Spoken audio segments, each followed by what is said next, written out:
है गाइस, तो देखो आज हम लोग पढ़ेंगे कुछ वोकैब और ये वोकैब जो है इसमें आपको फ्रेजल वर्ब भी कुछ मिलेंगे और कुछ वर्ब भी होंगे, कुछ एडजेक्टिव भी होंगे। ठीक, तो ऐसे वर्ड आपको हम बताएंगे। तो यहाँ पर देखो सबसे पहला हमारा जो वर्ड है वो यहाँ पर लिखा है स्नफ आउट। स्नफ आउट एक फ्रेजल वर्ब है। इसका मतलब होता है put an end to something, यानी कि किसी चीज़ को उसके इंड पर ले जाकर रख देना, मतलब किसी चीज़ को ख़त्म कर देना स्नफ आउट होता है। ठीक, तो स्नफ आउट जब भी आपको कुछ बोलना हो किसी चीज़ को ख़त्म करने के लिए तो आप यूज करना स्नफ आउट। ठीक, तो स्नफ आउट एक फ्रेजल वर्ब है। इसका मतलब होता है किसी चीज़ को यानी ख़त्म कर देना, to put an end to something.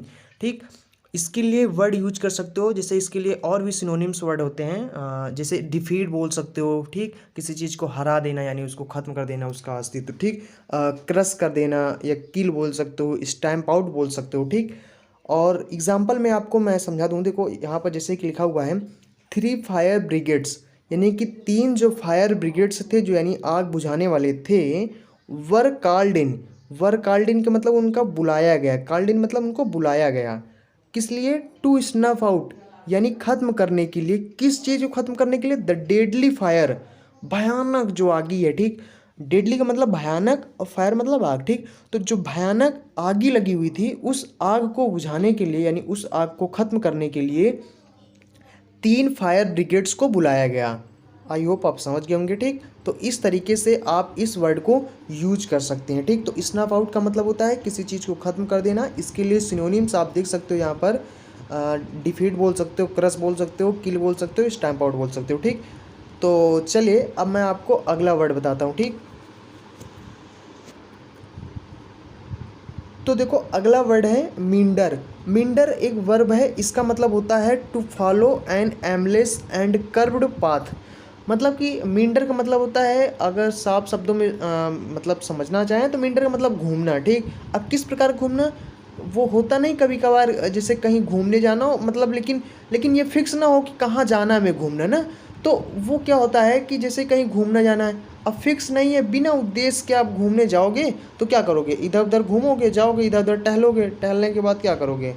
वहाँ पर घूम घाम के गोल मटोल करके इधर उधर फिर लौट आओगे। ठीक, तो उस इस प्रकार की घूमने को जो बिना उद्देश्य को हो, जाकर घूम मतलब इधर उधर गोल गोल घूम कर चले आओ। ठीक, उस घूमने को मींडर बोलते हैं। ठीक, इसके लिए वर्ड यूज कर सकते हो रोम या ड्रिफ्ट। ठीक, तो इसके लिए एग्जांपल मैं आपको बता दूं, जैसे आफ्टर द ट्रेजडी, ट्रेजडी के बाद, ट्रेजडी का मतलब होता है जो दुखांत घटना होती, तो आफ्टर द ट्रेजडी, ट्रेजडी के बाद हर पर्सनल लाइफ, उसकी जो पर्सनल लाइफ थी वो शुरू हो गई, स्टार्टेड मतलब शुरू हो गई मिंडर होना। मिंडर होना के बिना उद्देश्य के इधर उधर चलने लगी उसकी लाइफ, उसकी जो पर्सनल लाइफ थी जब ट्रेजडी हुआ, ट्रेजडी के बाद। ठीक, तो ये हो गया। चलिए मैं आपको अब अगला वर्ड बता देता हूँ। जस्ट वन सेकेंड, इन कीड़ों को मिटा दें। ठीक,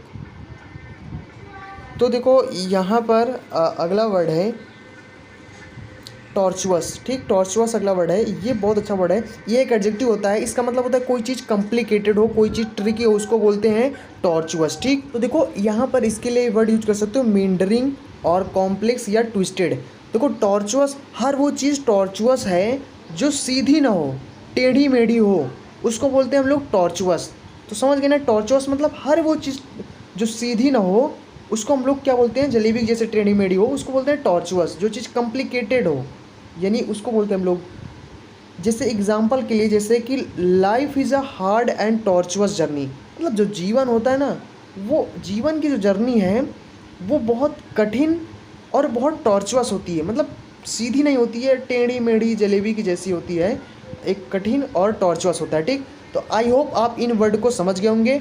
अगर आपको कोई भी डाउट होता है तो आप नीचे कमेंट बॉक्स में बता देना। आपने हमारे चैनल को अभी तक सब्सक्राइब नहीं किया तो चैनल को सब्सक्राइब कर लें, और अगर आपने इस वीडियो को लाइक नहीं किया तो वीडियो को लाइक कर दें। सो चलते हैं, मिलेंगे अगले वीडियो में। So thanks for watching and so again in next video.